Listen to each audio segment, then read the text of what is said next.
नमस्कार, मैं हूं रश्मि। आपके साथ स्वागत है आपका हमारे कार्यक्रम राजनीतिक चर्चा में। राजनीतिक चर्चा में आज हमारे साथ जुड़ रहे हैं कांग्रेस लीडर डॉक्टर अरुणेश यादव। अरुणेश जी, बहुत बहुत स्वागत है आपका हमारे स्टूडियो में। बहुत बहुत धन्यवाद। धन्यवाद। अरुणेश जी, आपसे हम चर्चा करेंगे विभिन्न मुद्दों पे।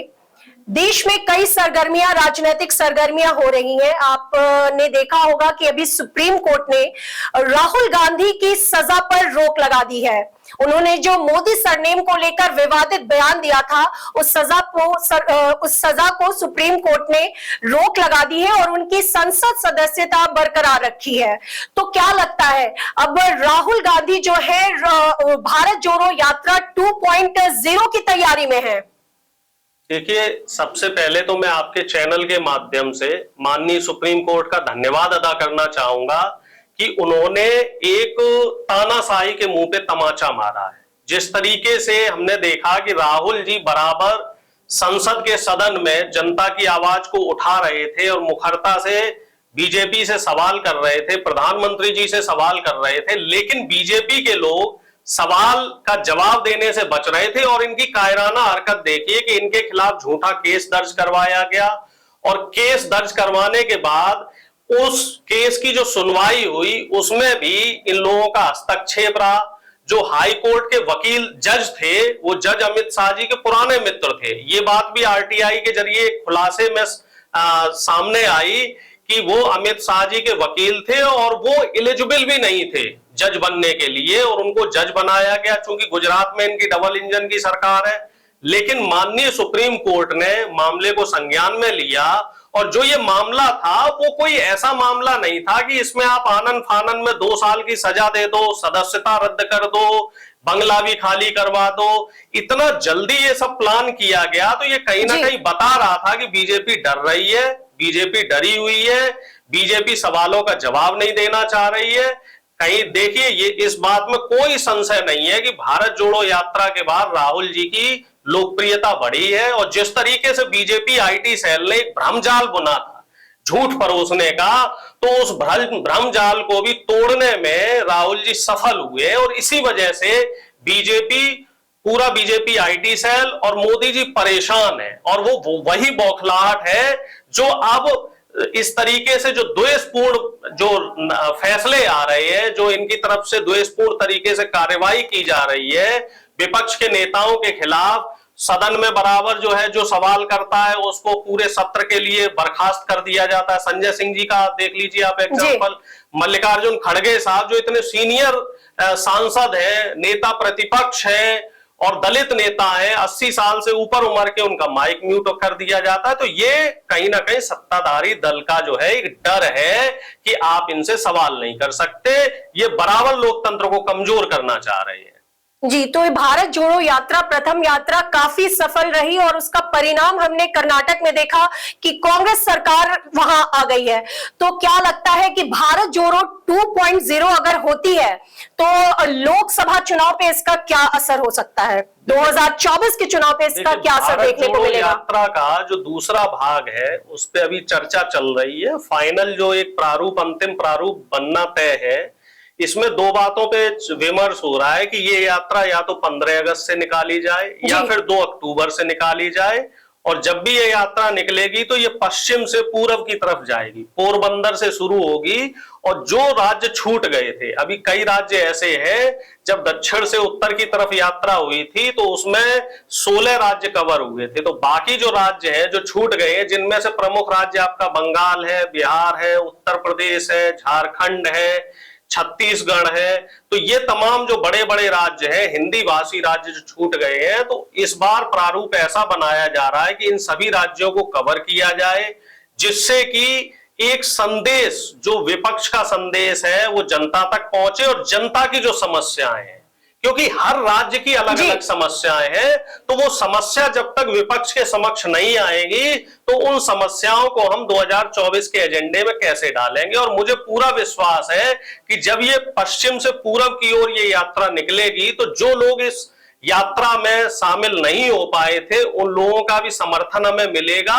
और निश्चित तौर पे जो राहुल जी की लोकप्रियता है वो दिन पे दिन बढ़ रही है, इस बात में कोई भी संदेह नहीं है कि राहुल गांधी जी की जो छवि बीजेपी द्वारा खराब की गई थी, उस बात को अब जनता समझ चुकी है। जनता जान चुकी है कि राहुल जी बिल्कुल बिना किसी लोभ लालच के जनता की सेवा कर रहे हैं। आप देख लीजिए ना, एक ऐसा व्यक्ति जो इतनी बड़ी रॉयल फैमिली का है और उसके पास अपना कोई घर नहीं है, अब वो किराए पे घर लेके संदीप दीक्षित जी के यहाँ रह रहे हैं, अपनी कोई गाड़ी नहीं है उनके पास, अपने कोई एसेट्स नहीं है उनके पास, और उनके पास गिनती के ही कपड़े हैं। जो अभी उनका एक इंटरव्यू हुआ था तो उसमें यह बात भी जनता के सामने आई कि गिनती के कपड़े हैं, कुछ किताबें, और इतना सादा जीवन जीने वाला व्यक्ति, उस व्यक्ति के लिए बीजेपी आईटी सेल पता नहीं क्या क्या बातें जो है मीडिया के सामने परोसता रहा, लोगों के सामने सोशल मीडिया में कहता रहा। लेकिन जनता धीरे धीरे इन चीजों को समझ रही है, जनता राहुल जी को समझ रही है, और जनता बीजेपी की जो चालबाजी है उनको भी समझ रही है। जी, अगला सवाल मेरा आपसे, जगह जगह देश में हिंसा की घटनाएं सामने आ रही हैं। मणिपुर हिंसा 3 महीने से अधिक हो गई है, हिंसा जारी है, वहां लोगों को वहां पे समाधान नहीं मिल पा रहा है। और दूसरा अभी जो ताजा मामला नू का है, तो आप क्या कहेंगे इस पर? किस तरीके से वहां बीजेपी सरकार है, तो क्या लगता है कि वहां पे सरकार को किस तरीके से वहां लोगों को वो अपना समाधान कर सकते हैं लोगों की समस्याओं का? देखिए, इसमें मैं 2-3 बातें कहना चाहूंगा। हालांकि जहां भी इस तरह की सांप्रदायिक हिंसा होती है तो वो बड़ा दुखद रहता है, क्योंकि कोई भी हताहत हो रहा हो, किसी भी समाज का हो, हिंदू समाज का हो, मुसलमान समाज का हो, ईसाई समाज का हो, आखिर सबसे पहले वो हमारे देश का नागरिक है, हमारा भाई है, हमारी बहन है, ठीक है। तो मणिपुर में जो कुछ हो रहा है वो बहुत ही दुर्भाग्यपूर्ण है, चाहे वो उसमें कुकी समाज के व्यक्ति प्रताड़ित हो रहे हो या मैतेई समाज के, दोनों हमारे भाई हैं। अब इसमें जो सरकार का रोल है वो बहुत ही निगेटिव रोल रहा। कैसे? हाई कोर्ट का डिसीजन आता है कि मैतेई समुदाय को जनजाति में लिया जाए। पहली बात तो यह है कि हाई कोर्ट के पास कोई पावर नहीं है, वो किस समुदाय को जनजाति में ले सकते हैं या नहीं ले सकते, या आरक्षण का जो प्रावधान देना है वो हाई कोर्ट के पक्ष में नहीं है। तो पहला जो चीज है, जो वहां के मुख्यमंत्री है वीरेंद्र सिंह, वो जनता के बीच में पहुंचाने में विफल रहे कि हाई कोर्ट ने सिर्फ सिफारिश की थी सुप्रीम कोर्ट के लिए और केंद्र सरकार के लिए कि मैतेई समुदाय को भी आप जनजाति में ले सकते हैं, उन्हें आदिवासी जो आरक्षण है वो दे सकते हैं। लेकिन वहां पे एक गलत मैसेज गया, सरकार ने उस चीज को बहुत लाइटली लिया। या तो हम कह सकते हैं लाइटली लिया, या हम ये भी कह सकते हैं कि एक सोची समझी साजिश थी, दो समुदाय के बीच में लड़ाई करवाई जाए जिससे कि वोटों का पोलराइजेशन हो। और ठीक इसी तरीके का जो मुद्दा है वो नू और मेवात में भी देखने को मिला, जहां पे एक मोनू मानेसर जैसा व्यक्ति, उसको प्लांट किया गया कि उसके सोशल मीडिया पे वीडियो वायरल कराए गए कि मैं आ रहा हूं। और दूसरी बात, जब सीआईडी ने 3-4 दिन पहले इनपुट दे दिया था कि यहां पे इस तरीके की घटना हो सकती है, तो वहां का पुलिस कमिश्नर छुट्टी पे क्यों चला गया? वहां पे पुलिस फोर्स क्यों नहीं थी? सिर्फ 200 होमगार्ड के जवान क्यों थे? ये तमाम ऐसे सवाल हैं जो हरियाणा की डबल इंजन सरकार पे भी सवालिया निशान उठाते हैं। भाई, हरियाणा में भी डबल इंजन की सरकार, मणिपुर में भी डबल इंजन की सरकार। अमित शाह जी जगह जगह भाषण देते हैं कि अगर आप चुनाव में कांग्रेस को जिता दोगे तो वहां दंगे होंगे। अब ये बताओ, मणिपुर में भी जब आपकी डबल इंजन की सरकार है तो 3 महीने से मणिपुर क्यों जल रहा? 1 हफ्ते से ज्यादा का समय हो गया, हरियाणा में हिंसा क्यों भड़की हुई है? और भी तमाम राज्यों में हिंसा की इस तरीके की जो घटनाएं हैं वो आ रही है। बिहार में भी इन लोगों ने हिंसा फैलाने की कोशिश की, वो तो बिहार पुलिस की सतर्कता थी कि बीजेपी के नेताओं को जो हिंसा भड़का रहे थे उनको पकड़ के थाने में डाला। और मैं आपके चैनल के माध्यम से बड़ी जिम्मेदारी से इस देश की जनता से निवेदन करना चाहता हूं कि जो बीजेपी है अब 2024 के चुनाव की बिसात बिछा रही है, इनकी सांप्रदायिकता के जाल में हमें नहीं फंसना है। हमें सबसे पहले ये देखना है कि हिंदू हो, मुसलमान हो, सिख हो, ईसाई हो, सबसे पहले वो इस देश का जिम्मेदार नागरिक है। तो किसी भी नेता के भड़कावे में ना आए, किसी भी नेता के बहकावे में ना आए, और किसी भी तरह की कोई भी सांप्रदायिक घटना है वो ना करें। आप एक सवाल बीजेपी के नेताओं से कर सकते हैं, क्या अनुराग ठाकुर का बेटा आरएसएस और बजरंग दल का सदस्य है? क्या वो झंडा लेके घूमता है?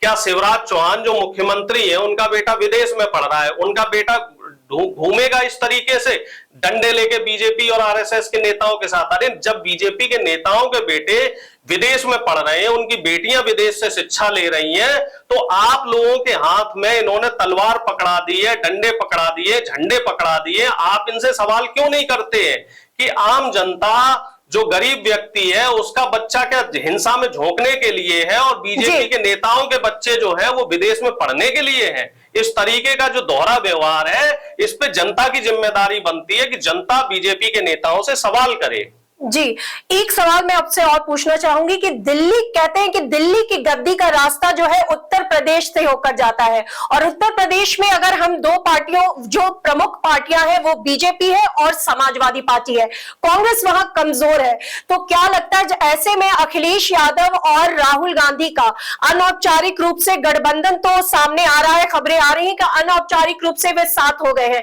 तो कब तक ये औपचारिक रूप से, कब तक ये अनाउंसमेंट हो सकती है कि राहुल गांधी और अखिलेश यादव अब साथ हैं? देखिए, इंडिया गठबंधन की दोनों मीटिंग में माननीय अखिलेश जी पहुंचे थे, तो साफ इंडिकेशन है कि अखिलेश जी अब हमारी पार्टी के साथ रहेंगे और इस गठबंधन का अभिन्न हिस्सा बनेंगे। तमाम जो 26 दल हैं, जिसमें सब सिर्फ 2 राष्ट्रीय पार्टियां हैं, बाकी सब क्षेत्रीय पार्टियां, और सबने हमें समर्थन दिया। और सब जो देखने वाली बात है कि जो क्षेत्रीय पार्टियां हैं वो मुख्य विपक्षी दल के रूप में काम कर रही हैं। उत्तर प्रदेश की बात करें तो अखिलेश जी हैं, बिहार की बात करें हम तो वहां पे नीतीश कुमार जी और तेजस्वी जी हैं, बंगाल की बात करें तो ममता जी हैं, और अगर हम दिल्ली और पंजाब की बात करें तो केजरीवाल साहब है, तमिलनाडु की बात करें तो स्टालिन साहब है, जम्मू कश्मीर की बात करें तो वहां पे जो है महबूबा मुफ्ती जी और अब्दुल्ला साहब है। तो प्रमुख विपक्षी दल हैं, वो सारे के सारे हमारे साथ हैं। और अगर हम वोट शेयर की बात करें तो जो इंडिया गठबंधन के लोग हैं, इन्हें जो वोट मिला था 2019 की बात करें तो 1 करोड़ वोट एनडीए से ज्यादा मिला था। तो निश्चित तौर पे इस बार अगर ये गठबंधन बना, जिसका मुझे पूरा भरोसा है। तो मैं बस रोकना चाहूंगी सर, तो क्या लगता है पीएम फेस, अगर ये इंडिया गठबंधन की तरफ से अगर पीएम फेस जो 2024 लोकसभा चुनाव में अगर होंगे तो वो राहुल गांधी होंगे या नीतीश कुमार होंगे? देखिए, इसमें बड़ा सवाल ये नहीं है कि प्रधानमंत्री कौन बनेगा, बड़ा सवाल ये है कि बीजेपी के जो नीतियां हैं, जो बड़े बड़े ये पूंजीपतियों को फायदा दे रहे हैं, जो बड़े बड़े उद्योगपतियों के लिए काम कर रहे हैं, आम जनता का जो ये पेट काट रहे हैं। बताइए, आटा, दाल, चावल, इस पे जीएसटी लगा दी। आप ये बताइए, स्कूल की जो पढ़ाई है वो महंगी कर दी, कॉपी पेंसिल किताब ये महंगी कर दी, यूनिवर्सिटीज की फीस महंगी कर दी, दलित, आदिवासी और पिछड़ों के बच्चे सेंट्रल यूनिवर्सिटी से, आईआईटी से, आईआईएम से अपना नाम कटा के वापस आ रहे हैं, क्योंकि वहां पे फीसें जो है 200% से लेके 800% बढ़ा दी है। तो ये जेब लूटने वाली सरकार है, ये आम आदमी का पेट काटने वाली, उनको मारने वाली सरकार है। तो मुख्य सवाल ये है कि क्या इंडिया गठबंधन इनको हराकर इनको वापसी का रास्ता दिखाएगा, वो ज्यादा जरूरी सवाल है। और प्रधानमंत्री, देखिए, प्रधानमंत्री कोई भी बन सकता है, और हमारी पार्टी ने स्पष्ट कर दिया है कि ना तो राहुल जी प्रधानमंत्री बनने की रेस में है और ना कांग्रेस पार्टी का कोई कैंडिडेट प्रधानमंत्री बनने का रेस में है। हाँ, सबसे पुरानी पार्टी होने के नाते, सबसे बड़ा दल होने के नाते हम इस गठबंधन की जो है अगुवाई करेंगे और बाद में बैठ के तय कर लिया जाएगा कि प्रधानमंत्री किसे बना रहे हैं। वो जनता तय करेगी, जनता जिसे चाहेगी उसे प्रधानमंत्री बना दिया जाएगा। जी, बहुत बहुत धन्यवाद हमारे साथ हमारे राजनीतिक चर्चा में जुड़ने के लिए। धन्यवाद। तो ऐसे ही तमाम राजनीतिक चर्चाओं के लिए देखते रहे देश का नंबर 1 न्यूज चैनल प्रजातंत्र टीवी।